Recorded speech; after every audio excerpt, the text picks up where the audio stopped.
Hello, my name is James Williamson, and I am currently enrolled in Education 221 for the fall 2024 term. Today, I'd like to discuss using shared readings for your classroom. Shared reading is a flexible and inclusive strategy that can be adapted to any secondary content area. This practice allows for guided and supportive discussions to enhance literacy and comprehension. Why should we use shared reading in secondary education? Research shows that shared reading promotes inclusive learning, encourages student engagement, and builds disciplinary literacy. The purpose of shared reading is to build comprehension, foster collaborative learning, and support literacy skills across a broad spectrum of ages, abilities, and subjects. Some benefits include improved vocabulary, increased engagement and motivation, and the ability to articulate understanding of a concept. The teacher's role in shared reading is crucial. The teacher must facilitate and guide the process to make sure it is meaningful, inclusive, and beneficial for all students. Key roles include modeling fluent reading, student support and scaffolding, encouraging participation and engagement, fostering critical thinking and discussion, and supporting overall literacy development. Students also play an active role in this process. In their roles, they move beyond passive listening and actively engage, question, and collaborate. Key roles include being active participants, collaborators in making the text meaningful, critical thinking, questioning, supporting peers, and reflecting on the learning process. There are many ways to incorporate shared readings into your subject lesson plans. In math, you can use word problems or real world applications. In science, you can use experiment descriptions and pause to predict outcomes. In social studies, you can analyze the author's perspective from a historical narrative. And in English, you can focus on literary analysis. Let's go over an example. As you can see, we are incorporating shared reading into the algebra classroom using a word problem. This example may have additional connections to the students given their exposure to fundraisers during the high school years.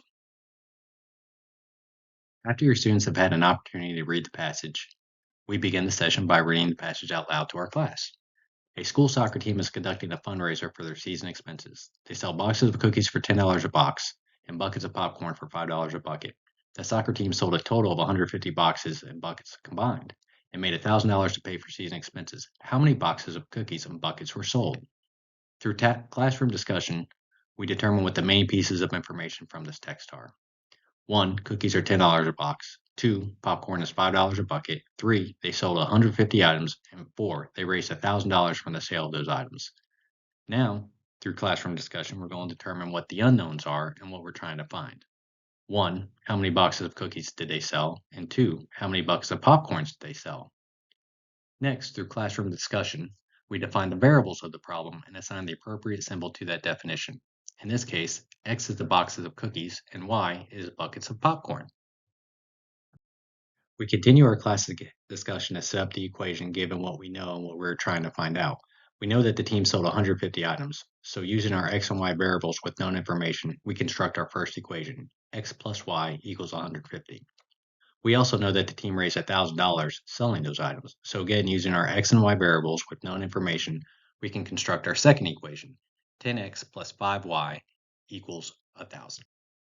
We then solve these equations using a step-by-step process, ensuring that the students know where the components of the equations came from. For time's sake, we will cut to the end of the steps to find that x is 50 and y is 100. After solving the equations, we circle back and answer the word problem in sentence format to make sure that our answers align with the information in the word problem. As you can see here, everything makes sense. In the shared reading session, we have an open dialogue discussion in which pros and cons are listed, challenges are discussed, and alternative methods are shared. Students will learn from each other's insights and approaches, and community learning is reinforced. This reflection helps to promote metacognitive skills where students can think about their own learning processes and comprehension strategies. In summary, shared reading is an effective instruction strategy that can be adapted to any secondary content area classroom. To modify shared reading for your classroom and to use across curriculum, you should tailor your approach to match the goals and objectives of your specific discipline. This tailoring should emphasize the comprehension skills that you would like to promote in your students.